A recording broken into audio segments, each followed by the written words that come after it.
Discover the thrilling story of Shadrach, Meshach, and Abednego, faithful young men who defied the mighty King Nebuchadnezzar.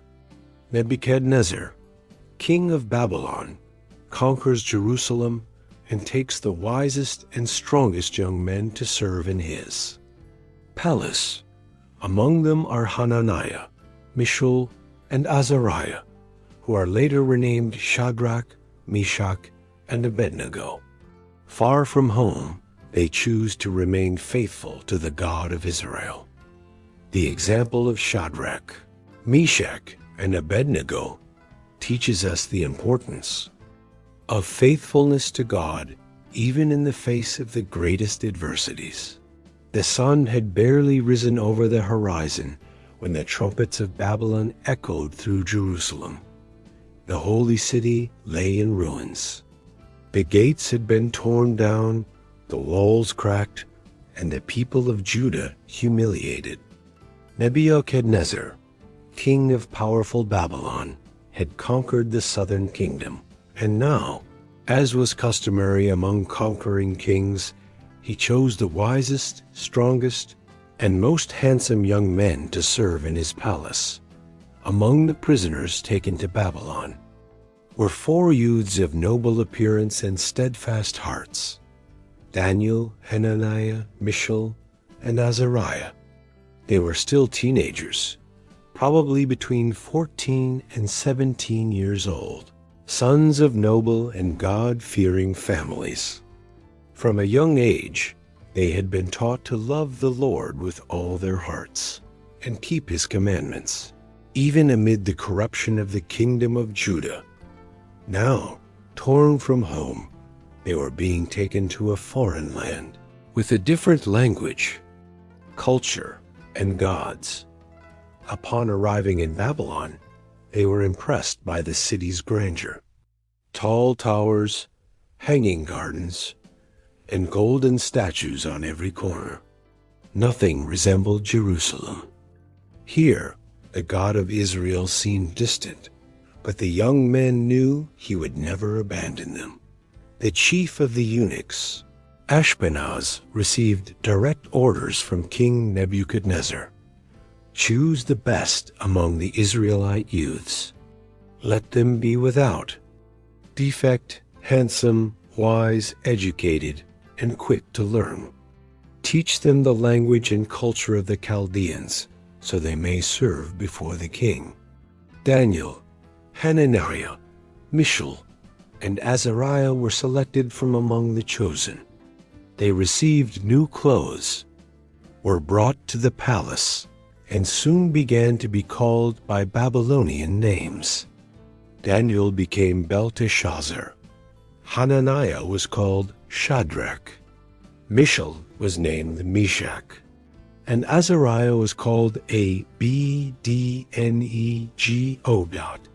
It was as if they were trying to erase their identity, their history, their faith.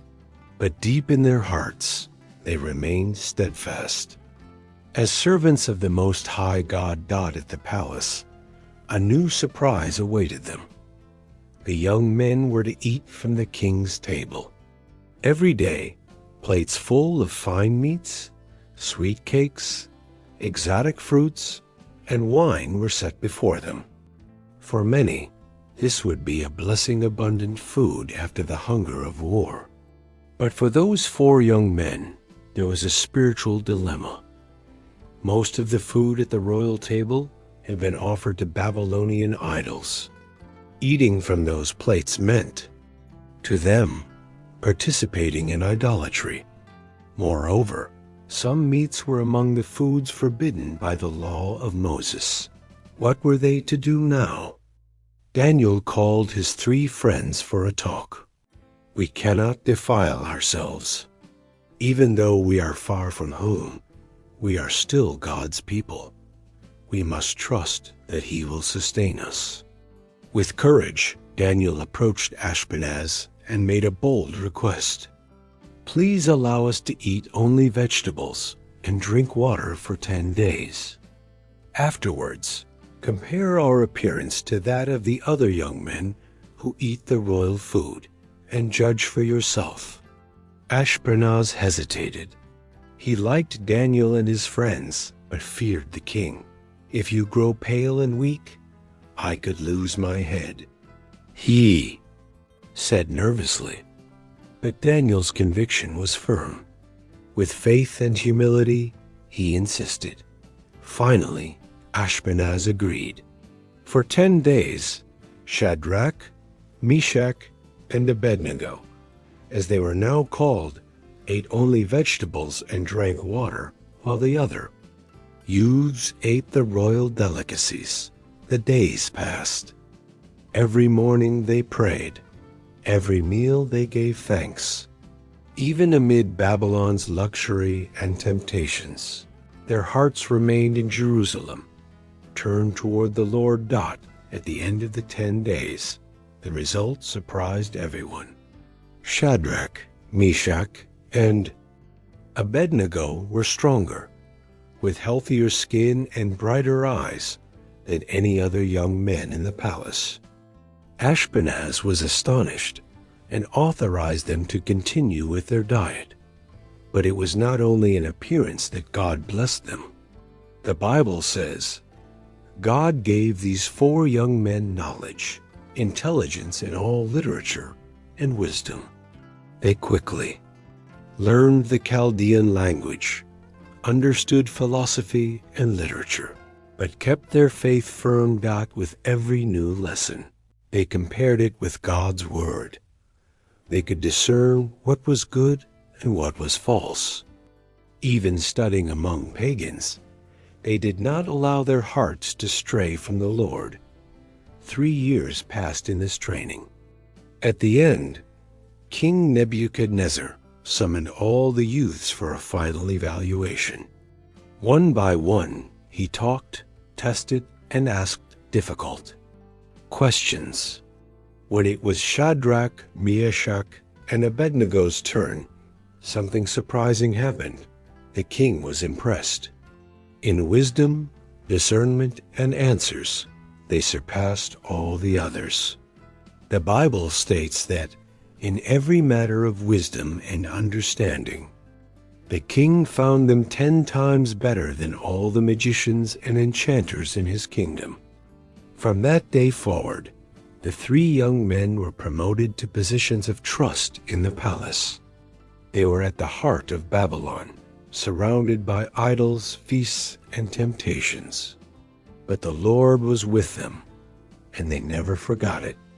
And thus began a journey of faith, courage, and loyalty that would literally go through the fire. King Nebuchadnezzar's palace was full of luxury, with halls adorned in gold, hanging gardens, and water fountains that seemed to dance to the wind's song. Everything there shone brightly, but behind that glitter hid a culture full of idolatry, vanity, and pride. Shadrach, Meshach, and Abednego, along with their friend Daniel, lived there under the watchful eyes of the Babylonians, and even more so, under the watchful eyes of God. Although the young men had been accepted and were studying to serve the king, challenges remained. The greatest at that moment was silent but dangerous. What to put on their plates. In the royal dining hall, where the young men's meals were served, long tables were filled with delicacies. Roasted pork, which was forbidden by the law of Moses. Leavened breads made with ingredients sacrificed to idols. Strong wines used in pagan rituals. And sweets prepared for feasts dedicated to false gods. Everything looked delicious, but for those who loved the Lord with all their hearts, it meant spiritual contamination. Shadrach, Meshach, and Abednego stood silently for a few moments before their first meal. As they looked at the plates, they remembered Jerusalem. They remembered the songs in the temple, their parents' prayers, and the commandments they had learned since childhood. You shall have no other gods before me, and you shall not defile. yourselves with impure food." Daniel, as always, was the first to speak. "Brothers, we cannot accept this food. It has been dedicated to false gods. If we eat it, even if no one sees, we will be unfaithful to our God. We need to find a way out." "But we are in Babylon, Daniel," Meshach replied. "They might punish us for this, maybe even kick us out of the training program." Shadrach added calmly, "Better to lose our place in the palace than lose the blessing of our God. If we are faithful in little, he will honor us in much." Abednego, always the quietest, simply nodded in agreement. Together, they decided to ask permission not to eat from the king's table. They sought out Ashpenaz, the chief of the eunuchs responsible for the youths. He already knew the four and sensed there was something special about them. They had character, wisdom, and humility. Daniel approached and spoke respectfully. "Ashpenaz, we ask a favor. Please allow us, your servants, not to eat the king's food and drink his wine. Give us only vegetables to eat and water to drink." Ashpenaz's eyes widened in surprise. "Are you crazy? If the king sees you pale and weak, I will be blamed. He might order my head cut off." Daniel replied with faith, "Test us for 10 days. Give us only vegetables and water. Then compare our appearance with that of the other young men who eat the king's food. Then judge for yourself." Ashpenaz hesitated, but something in the four young men's eyes moved him. They were not being rebellious or proud, they simply wanted to obey their God. Finally, he agreed to the request. For the next 10 days, Shadrach, Meshach, and Abednego ate only vegetables, fruits, seeds, and simple bread. While the others feasted, they prayed before each meal and gave thanks for the simplicity. They ate joyfully, knowing they were being faithful to the Lord. The test was not only physical, it was spiritual. With every bite, they reaffirmed their identity. With every glass of water, they remembered they belonged to the God of Israel. It was a small act of resistance against Babylon's system, and a great act of faithfulness before heaven. On the 10th day, Ashpenaz gathered all the youths and made the comparison. The result was surprising. The 4 Hebrew youths were healthier, stronger, and had brighter faces than all the others. No sign of weakness, no trace of illness. They even seemed radiant. Ashpenaz was impressed. He ordered the servants to continue, offering vegetables and water to the 4. God had honored their faithfulness, but something even more important was happening. While everyone saw their bodies growing stronger, inside their souls were being shaped. God was training them for much greater challenges. That choice, seemingly small, of refusing the king's food would be the first step on a path full of trials. What they did not yet know was that in the future, they would be thrown into a fiery furnace because of the same faithfulness they showed now. Over time, the Lord poured even more wisdom on them. Shadrach stood out for his leadership, Meshach for his clarity in teaching, Abednego for his calm courage. They became a reference among Babylon's wise men. And despite all the glory, riches, and temptations around them, they remained firm as mountains dot the choice not to defile themselves. With the royal feast was the foundation of the unshakable faith that would guide their steps through Babylon's dark paths. Faithfulness in the details prepared the 3 friends to resist the great tests ahead. They were learning more and more each day that true strength is not in the power of an empire, but in the presence of a God who never fails. Days turned into months, and months into years. 3 long years had passed since Shadrach, Meshach, and Abednego arrived in Babylon. During this time, they studied diligently, learned the language of the Chaldeans, interpreted symbols, analyzed ancient writings, and immersed themselves in the knowledge of the most powerful empire on earth. But even while learning all that Babylon could teach, they never abandoned the principles of their faith. Every morning, before the sun touched the hanging gardens, they prayed together, turning their hearts toward Jerusalem. They knew who they were, and more importantly, they knew to whom they belonged. Daniel, their companion in faith, had gained great prestige after interpreting King Nebuchadnezzar's first mysterious dream, a feat impossible for all the magicians and diviners of the court. Upon hearing the revelation, the king fell face down and acknowledged that Daniel's God was the God of gods. In gratitude, Nebuchadnezzar promoted Daniel to governor of the entire province of Babylon and made him chief over all the wise men of the kingdom. It was then that Daniel made a request to the king. "My lord, I ask that you also appoint my friends Shadrach, Meshach, and Abednego as administrators over the province of Babylon." Nebuchadnezzar, having already heard good things about those young men, readily agreed.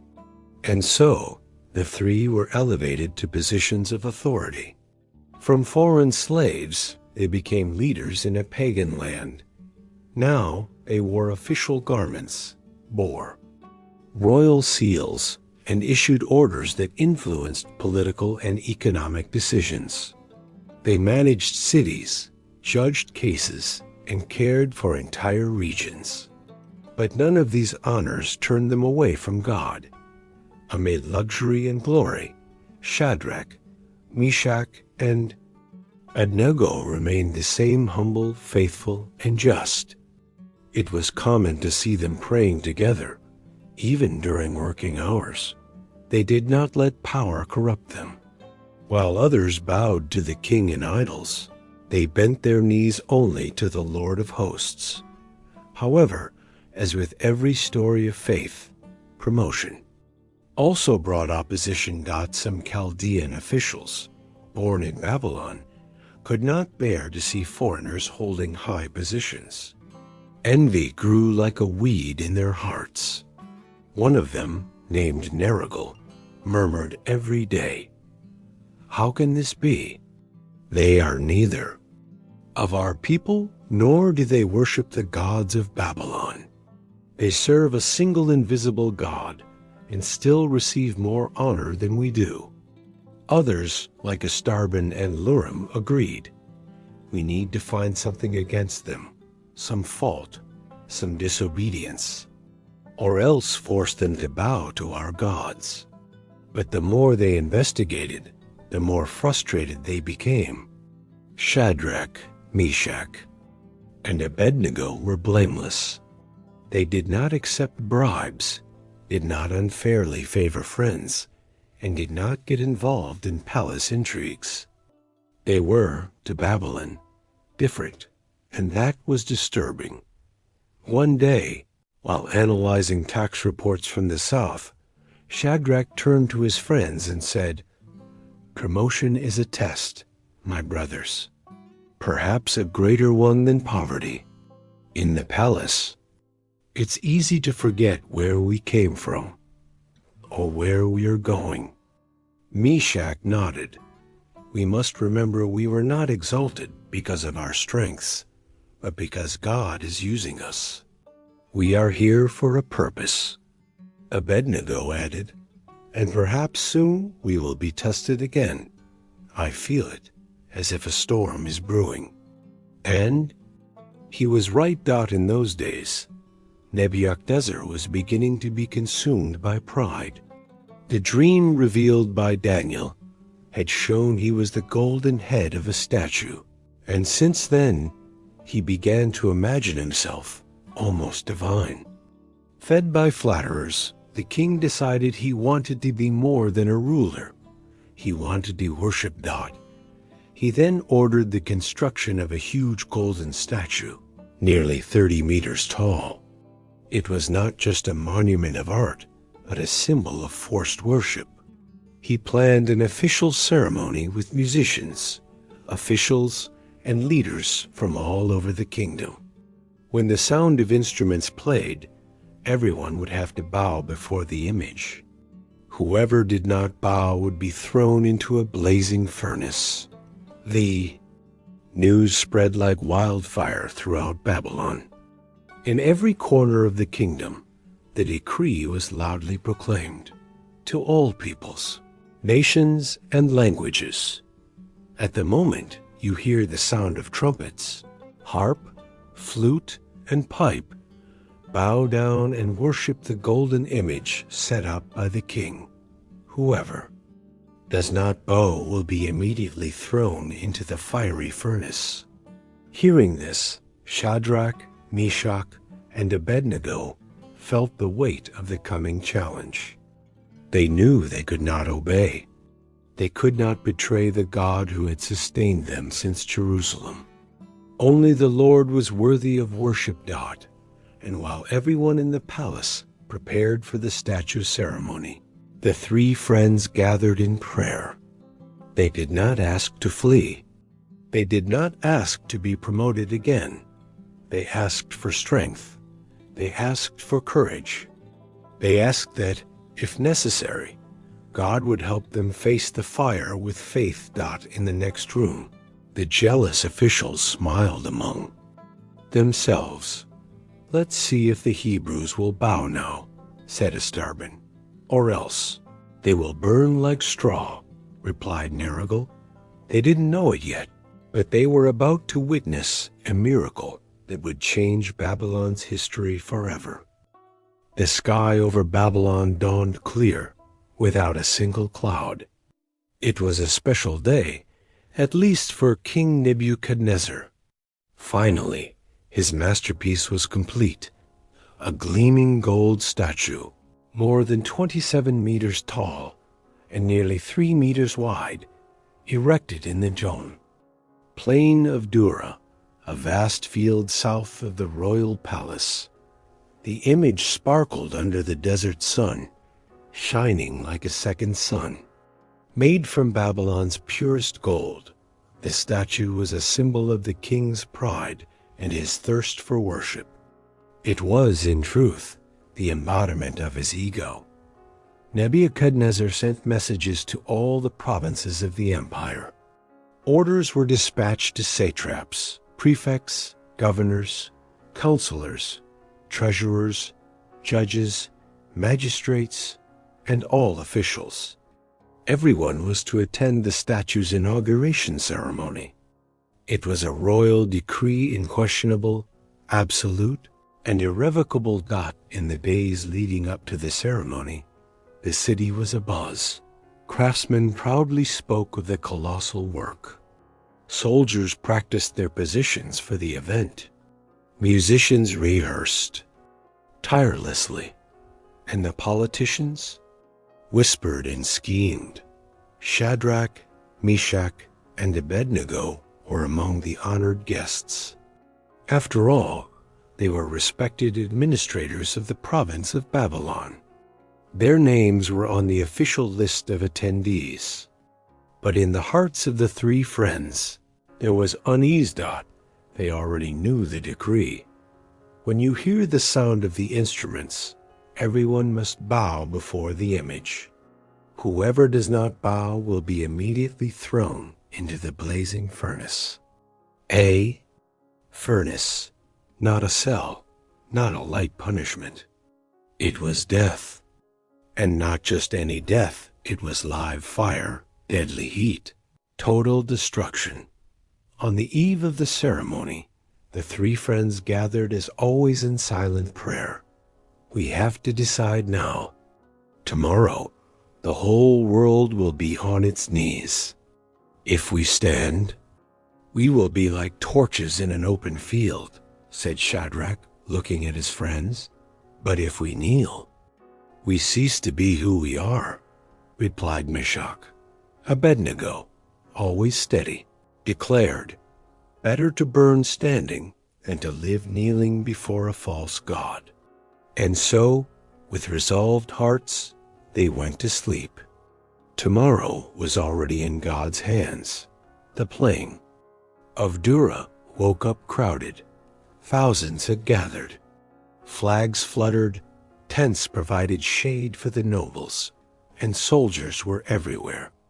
In the center, like a golden tower, the statue gleamed imposingly.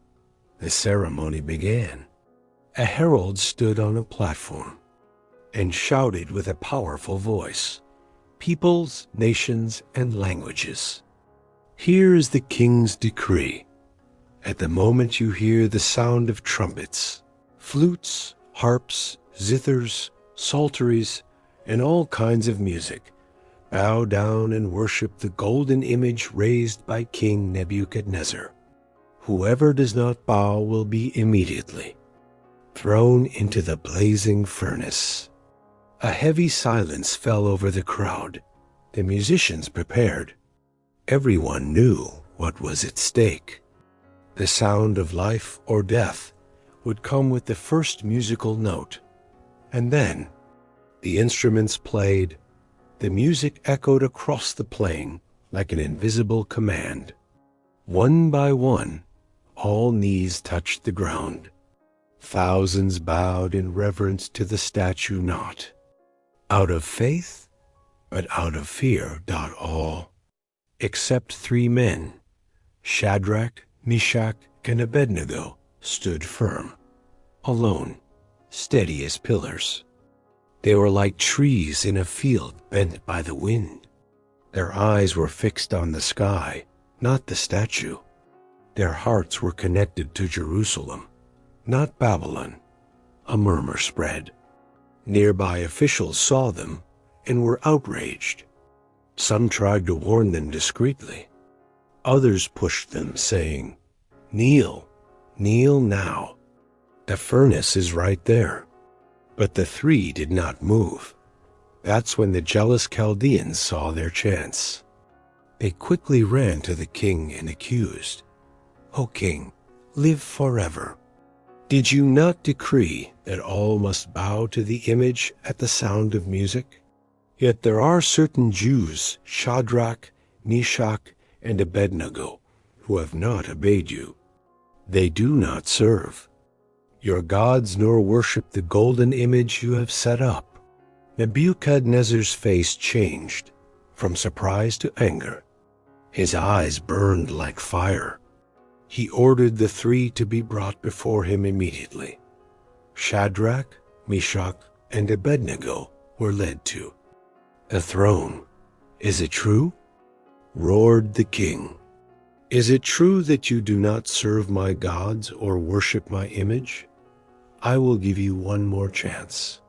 When you hear the instruments again, bow down. But if you do not, you will be thrown immediately into the blazing furnace. And what God can rescue you from my hands?"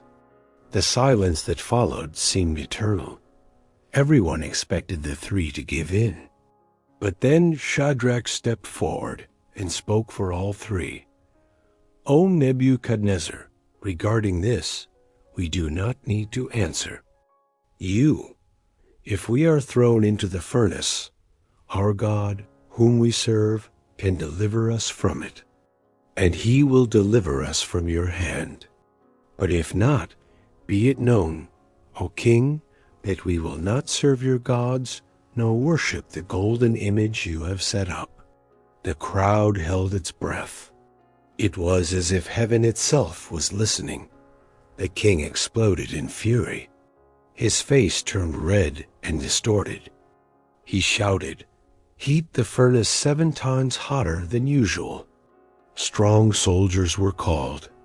They tied the 3 with thick ropes.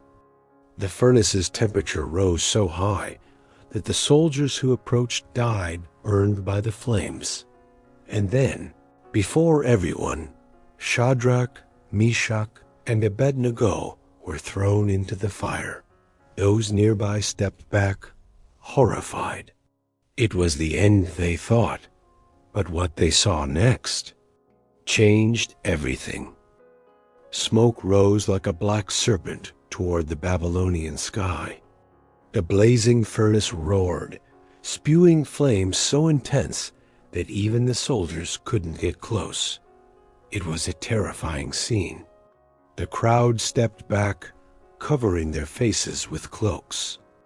The heat made the stones on the ground tremble as if they were alive. Inside, bound with thick ropes, were Shadrach, Meshach, and Abednego. They did not scream. They did not murmur. They did not blaspheme. They were thrown into the fire as they had lived, silent before men, but with hearts full of faith before God. Minutes earlier, before Nebuchadnezzar's throne, the three friends had made their choice. The king offered a final chance. Just one gesture, one bow, a moment of pretense. But they refused. Our God can deliver us. But if he does not, still we will not bow. These words thundered in the king's soul. It was an affront to his authority. It was as if those three young men were saying, "We are not afraid of you. Our allegiance belongs to something greater." On the outside, they appeared defenseless, but inside, they were unshakable. Even knowing death was the most likely outcome, they stood firm. Why? Because they knew God is trustworthy, even when he does not deliver. Shadrach, Meshach, and Abednego understood something many still do not. True faith does not depend on the outcome, but on conviction. And with that faith, they entered the fire. The heat was indescribable. The flames licked the stone walls. The chains melted. The soldiers who threw them in were consumed in an instant. But then, the miracle happened. The impossible appeared. From his throne, Nebuchadnezzar watched intently. His face still angry, expected to hear the young men's screams of despair, expected to see burned bodies, thick smoke, and the end of the rebels. But he heard nothing. No screams, no moans, no sign of suffering. The king suddenly rose. He approached the furnace, shielding himself with his robes, and shouted, "Wait, hold on a moment." His eyes were wide. He pointed in amazement. "Weren't there 3 men we threw bound into the fire?" "Yes, O king," his officials replied. 3. "But I see 4 men walking freely inside the fire, without injury. And the 4th looks like a son of the gods." Inside, Shadrach, Meshach, and Abednego were standing, walking among the flames as if strolling in a garden. Their ropes had dissolved, but their clothes, hair, and skin were untouched. And there with them was another man. He was no ordinary man. His presence filled the whole space. There was light around him. His face shone. His peace was intense. It was as if heaven itself had come down into the fire. Some scholars say he was an angel. Others believe it was the Son of God himself, a pre-incarnate appearance of Jesus. Whatever the case, the important thing is that God was with them. The fire did not touch them, because the presence of the Most High surrounded them like an invisible shield. Inside, while everyone outside trembled, the 3 friends felt God's sweet presence like never before. They were not only saved from the fire, they walked with God in the middle of it. Nebuchadnezzar, stunned, approached as close as he dared and shouted, "Shadrach, Meshach, Abednego, servants of the Most High God, come out. Come here." Immediately, the three stepped out from the flames. Everyone's eyes were fixed on them. It was unbelievable. They were alive. And more than that, they were well. Their clothes were perfect. Not a single hair was burned. Not even the smell of smoke clung to them. The officials and counselors gathered. Around mouths agape. It was something never before seen in the empire's history. A furnace 7 times hotter, and the men came out unharmed? Nebuchadnezzar, still amazed, proclaimed aloud, "Blessed be the God of Shadrach, Meshach, and Abednego." He sent his angel and rescued his servants who trusted in him. They disobeyed the king's order and gave their bodies, choosing to die, rather than serve or worship another god. And then, before the entire empire, the king issued a new decree. Any people, nation, or language who blaspheme the God of Shadrach, Meshach, and Abednego shall be punished, for there is no other God who can rescue like this one. That day, the three friends were promoted even further. The fire, which seemed like the end, became the stage for their greatest honor. But more important than any position or reward, they came out of that furnace closer to God than ever before. The fire did not destroy them. The fire sanctified them. They learned that true faith does not seek to escape trials, but to glorify God through them. And God, as always, was faithful. They chose faithfulness. God chose to walk with them in the fire. And even today, when people face difficult times, they remember the courage of 3 young men who chose God even if it cost them their lives. But the fire did not defeat them. The heat of the furnace still hung in the air like an invisible vapor. The field of Dura was silent, as if time itself had stopped. The crowd, once bowed in worship before the golden statue, now stood in awe, trying to comprehend what had just happened. Shadrach, Meshach, and Abednego were there, before everyone, with calm faces, intact clothes, and eyes shining with a light not of this world. But there was something even more powerful in their presence. They had been with God. Inside, when they were thrown into the furnace, something unexplainable happened. The heat that should have consumed them did not touch them. They fell to the ground bound, but as soon as they touched the heated stone floor, the ropes dissolved like spider webs before the sunlight. No burns, no pain only. A deep peace surrounded them. And then he appeared, the 4th man. They couldn't explain it. They didn't hear his arrival, nor see where he came from. But suddenly, he was there beside them. His eyes were like pure flames, but they did not burn. His presence was firm, protective, holy. Shadrach fell to his knees. Meshach wept, but without pain. Abednego only whispered, "It is him?" It wasn't words that strengthened them, nor audible promises. It was the presence. It was as if the fire around them had lost its power. There, in the place of death, they found life. Amid the flames, they found glory. During the minutes inside the furnace, they felt no fear, no despair, only peace, as if they were in the very temple of Jerusalem. But now the altar was the furnace floor, and the incense was their faith. They walked, silently praised, breathed the impossible, and the most extraordinary thing, they were not alone. Meanwhile, Outside, Nebuchadnezzar stared fixedly.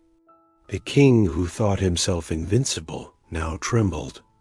The golden statue raised for his own glory looked ridiculous before the scene in front of him. He shouted the call, and the three came out walking as if they were leaving an ordinary house. The crowd made way. Important men, chiefs, and counselors surrounded them. Each came closer to look closely. Not a single hair was singed. Their clothes were clean. And not even the smell of smoke clung to them. In those miraculous moments, something changed forever in Babylon. A king's arrogance was broken.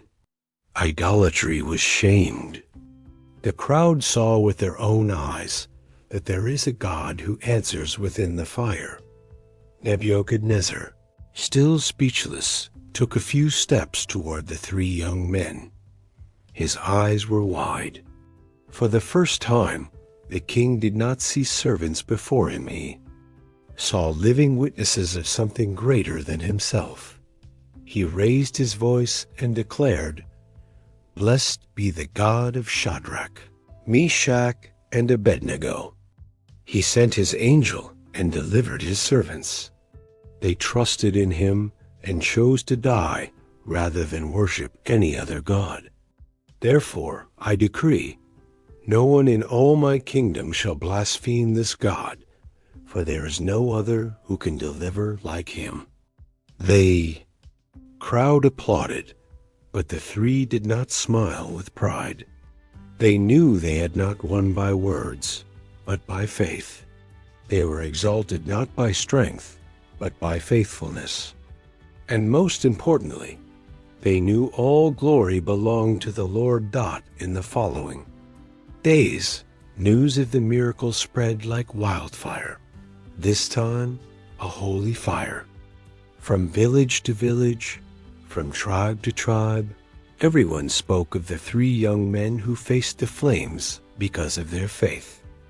Children repeated the names: Shadrach, Meshach, Abednego. Jewish families in exile found hope.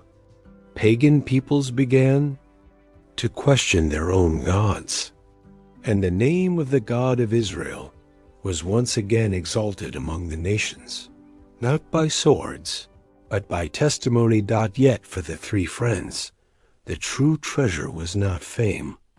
The true gift was what they experienced inside. They had been in the fire and were not touched. They had walked with God. Through the trial, they had learned that the presence of the Lord is not a promise of no suffering, but of company in suffering. And that no Babylonian gold could buy.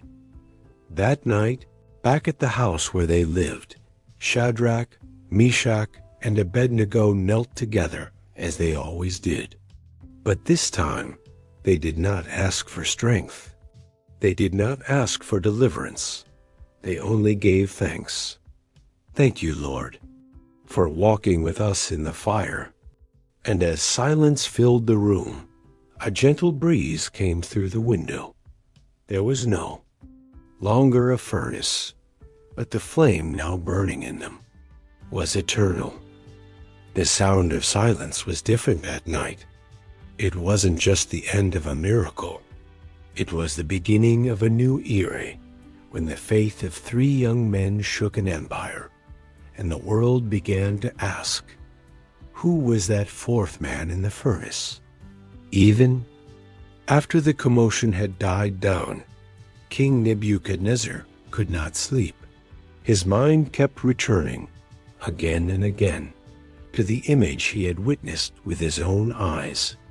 He remembered clearly, 3 were thrown in, but I saw 4 walking in the midst of the fire. That fourth man, mysterious, serene, glorious, was no ordinary being. He was not an illusion. He walked alongside Shadrach, Meshach, and Abednego, like a protector, like a king with authority over the flames. The king himself had exclaimed, and the fourth looks like a son of the gods. But who was he? Meanwhile, the three young men withdrew into prayer. Their voices whispered reverently, each with tears in their eyes. They too had felt something beyond deliverance. It was not just rescue, it was an encounter.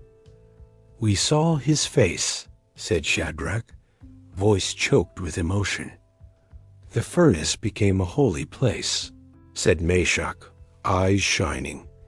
"And even if we had been burned, it still would have been worth it," added Abednego. They had experienced something even the prophets in Jerusalem had not described: the visible presence of God within suffering, a clear sign that the Most High does not watch from afar. He enters the fire with his children. People began to wonder, who was the one walking among the flames? Some said he was an angel. Others whispered, it was God himself. And among the Jewish exiles, hope grew. Could he be the promised Messiah, the one who was to come? But for Shadrach, Meshach, and Abednego, there was no need for theological explanation. They knew whoever fully trusts God is never alone, not even in the darkest moment. That appearance changed more than hearts. It changed how many saw God's power. He was not just the God of the heavens. He was the God who comes down, who gets involved, who reveals himself in the ashes dot. And so, testimonies arose. An elderly Babylonian declared, the furnace proved that their God rules even over fire. One of the soldiers who survived commented, there was something about that figure. He looked with authority. He was no ordinary being. And the king himself, days later, spoke publicly before the empire's leaders. I saw what no one else saw. It was not magic. It was not luck. It was God himself in the fire. I will never mock him again. In Hebrew tradition, long after, the sages would retell the story and say, the fourth man in the furnace was like the shadow of God's promise. When you walk through the fire, you will not be burned. The flames will not set you ablaze, because I am with you. Isaiah 43:2. But not only the Jews were impacted, distant peoples heard of the miracle. From desert tribes to cities near the Euphrates River, all repeated the same phrase. 3 were thrown in, but there was a fourth with them. The name of God was glorified as never before outside Israel, and something even deeper happened. The fear of death began to lose its grip. If there was a God who could walk with his children, even in the fire, then suffering was no longer the end. It was the stage for miracles. Shadrach, Meshach, and Abednego, even after returning to their administrative duties, knew nothing would be the same. They had touched the eternal, and that spiritual fire now burned within them. They knew the world would keep trying to force the faithful to bow, whether before idols, pressures, threats, or culture. But they also knew, even if they throw us into the furnace, we will not be alone. The fourth man will always appear.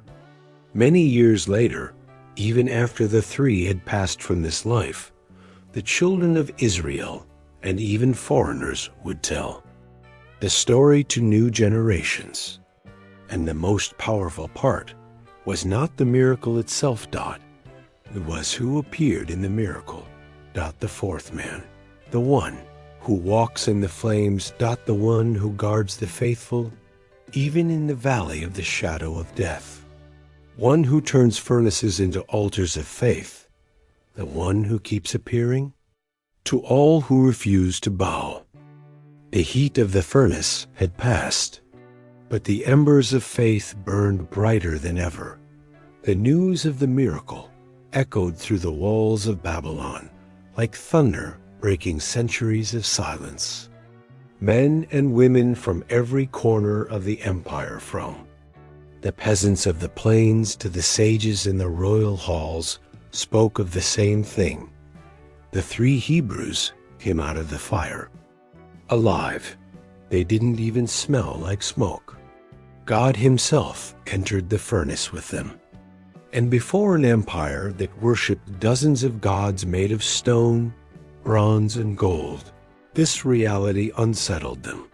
No other god had come down to save. The day after the miracle, Nebuchadnezzar called a new meeting with all the governors, magistrates, counselors, and officials of the provinces. But this time, it wasn't to force them to bow before a statue god. It was to issue a decree that would never be forgotten. The great hall was packed.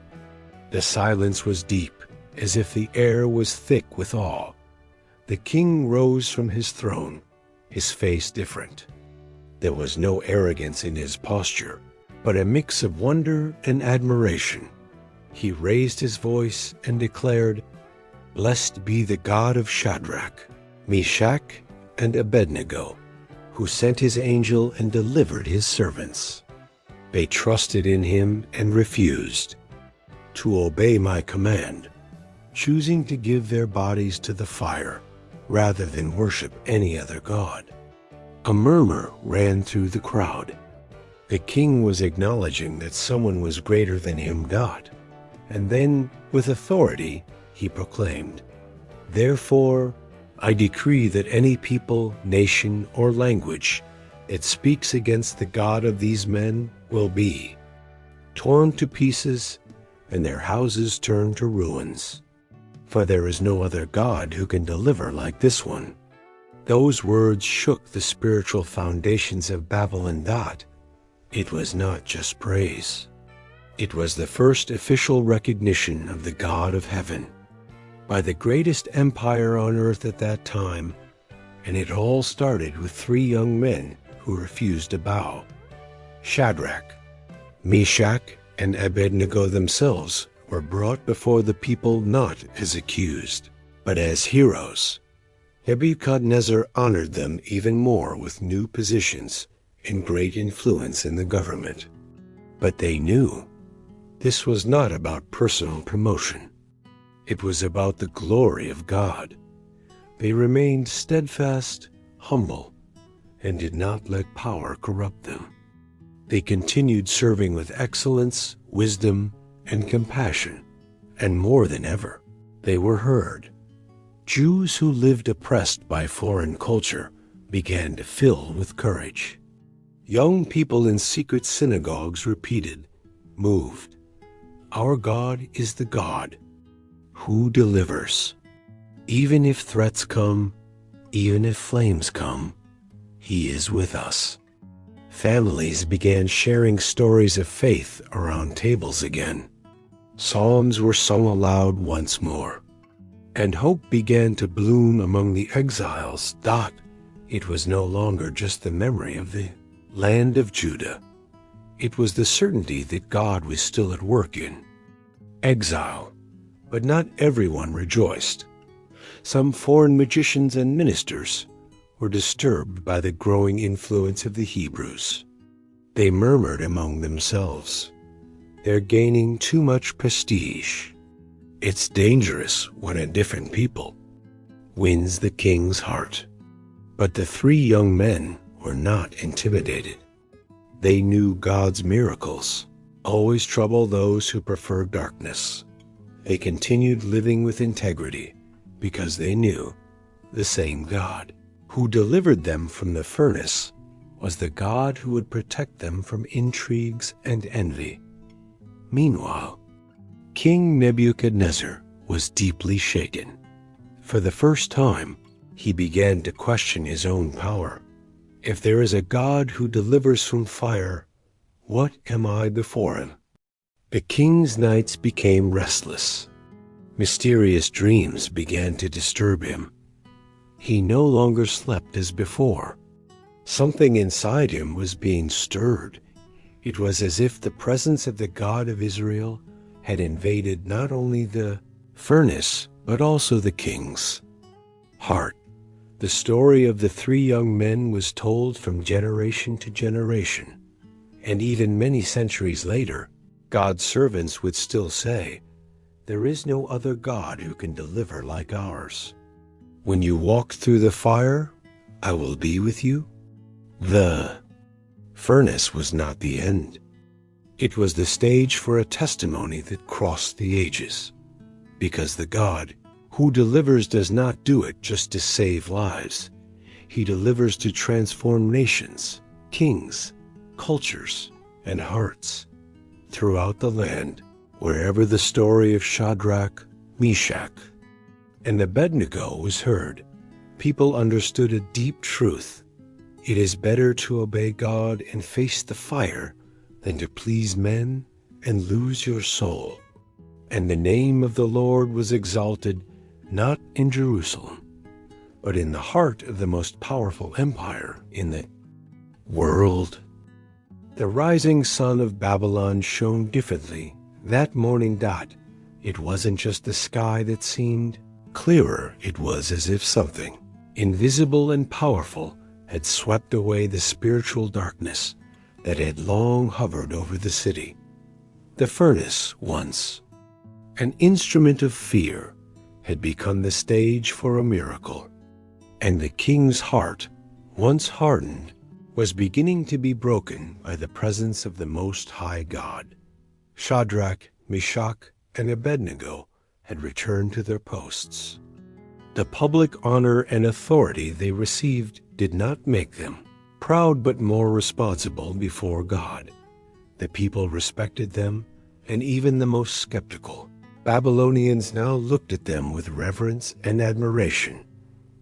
But the true impact was yet to come. In the throne room, Nebuchadnezzar sat alone, gazing through the large marble window at the hanging gardens. He was restless. The miracle he had witnessed wouldn't leave his mind. He whispered to himself, "They came out of the fire unscathed, and there was a fourth man with them, looking like a son of the gods." Never in his life had he seen anything so powerful. All his carved gods, all the golden altars, all the magician's ceremonies, none of that had ever done anything like this. But the God of Shadrach, Meshach, and Abednego, now that was real power. Then the king summoned the scribes and counselors. "Prepare a decree, one that will be sent to all peoples and nations of the empire." The scribes looked at each other. "What should the decree say, Your Majesty?" The king stood firmly and said, "Write this: to all peoples, nations, and languages dwelling throughout the earth, peace be multiplied to you. It is with great pleasure that I make known to you the signs and wonders that the Most High God has done. For me, how great are his signs, and how mighty are his miracles. His kingdom is an everlasting kingdom, and his dominion endures from generation to generation." The men's eyes widened. The greatest king on earth was acknowledging that his rule was limited and that someone greater reigned above him. Nebuchadnezzar no longer cared about his image. He knew something had changed within him. It was as if God had been calling his heart for a long time, and he was finally beginning to listen. The decree was copied into dozens of different languages. Scribes rode swift horses, crossing mountains and rivers, delivering the new royal command. In cities, villages, and public squares, people gathered to hear the new edict. The God of Shadrach, Meshach, and Abednego is the Most High. His dominion is eternal. Meanwhile, The three young men continued quietly but resolutely, fulfilling their duties in the palace. Whenever they could, they met to pray together and thank the Lord. God is doing something in the king's heart. Meshach said one night he saw God's glory with his own eyes. Abednego replied. Shadrach added, let's keep praying. The miracle was just the beginning. They knew the fire was not just a trial. It was a sign to the entire empire that the God of Israel was not dead nor forgotten. He still spoke. He still revealed himself. Even in Babylon, that over time, people began seeking the three for spiritual counsel. How do you pray to your God? They asked. How do you trust God like that without fear? They answered patiently, quoting scripture, telling of the God who delivered Israel from Egypt, who parted the sea, who spoke through the prophets. A subtle revival began to grow and everywhere. Children and adults repeated the phrase echoing. From the palace, there is no other God who can deliver like this one. But not all was peaceful. Some Babylonian religious leaders began meeting in secret. They were outraged. This new decree weakens our gods. If the people start following this Hebrew God, we will lose power. We must find a way to end. This influence, the spiritual opposition, was not over. But now, God's people were strengthened. In the dead of night, Nebuchadnezzar had another dream. This time, even more disturbing. He saw a great tree growing to the heavens, providing shade for the whole earth. Animals took shelter under it. Birds nested in its branches. But suddenly, an angel came down and commanded, cut down the tree, leave only the stump. The king awoke sweating and trembling. What could this mean? Is it a warning? He knew he was facing a God who spoke with power, and that his days of pride were numbered. But that is another story. Meanwhile, Shadrach, Meshach, and Abednego continued to walk humbly. They knew their mission was not only to survive the fire, but to keep faith alive in the heart of an exiled people and be a flame that never goes out. The king's decree was just a reflection of what God was already doing behind the scenes, planting eternal seeds in a pagan empire. And the heavens smiled, because three young men had chosen the furnace over idolatry, and because of that, a whole nation came to know the true God. Days passed, years too. Babylon continued its grandeur. Empires rose and fell. Kings came and went. But the story of the three young men, Shadrach, Meshach, and Abednego, remained alive, like an eternal flame that never went out, even far from the promised land. Amid exile and oppression, they taught that true freedom comes from faith, not from the absence of fire, but from the presence of God in the fire. They were not just survivors of the fiery furnace. They were victors of faith. In that time, many were faced with similar choices. Obey the kings of the earth or obey the King of heaven. For many, the answer was easy when the reward was comfort. But for Shadrach, Meshach, and Abednego, the answer was firm and clear, even in the face of certain death. They showed that true faith is the one that remains, even when everything around is falling apart. Over the years, their names became synonymous with courage and faithfulness. Parents told their stories to their children so they would never forget. Whatever fire you face, trust the God who walks with you. Temples, synagogues, and churches began to remember this passage as a perfect example of perseverance. Even today, Spiritual leaders point to them as models of integrity, courage, and trust. Their faith is an invitation to all of us. When life's pressure wants to make us give up, when the voices around demand conformity, when the flames of fear seem to consume us, let us remember Shadrach, Meshach, and Abednego. They chose faithfulness. And God was with them. More than that, their story reminds us that the presence of God does not remove difficulties, but strengthens. Used to face them.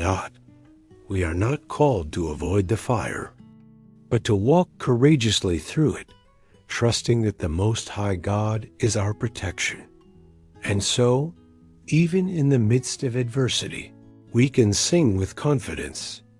Even though I walk through the valley of the shadow of death, I will fear no evil, for you are with me.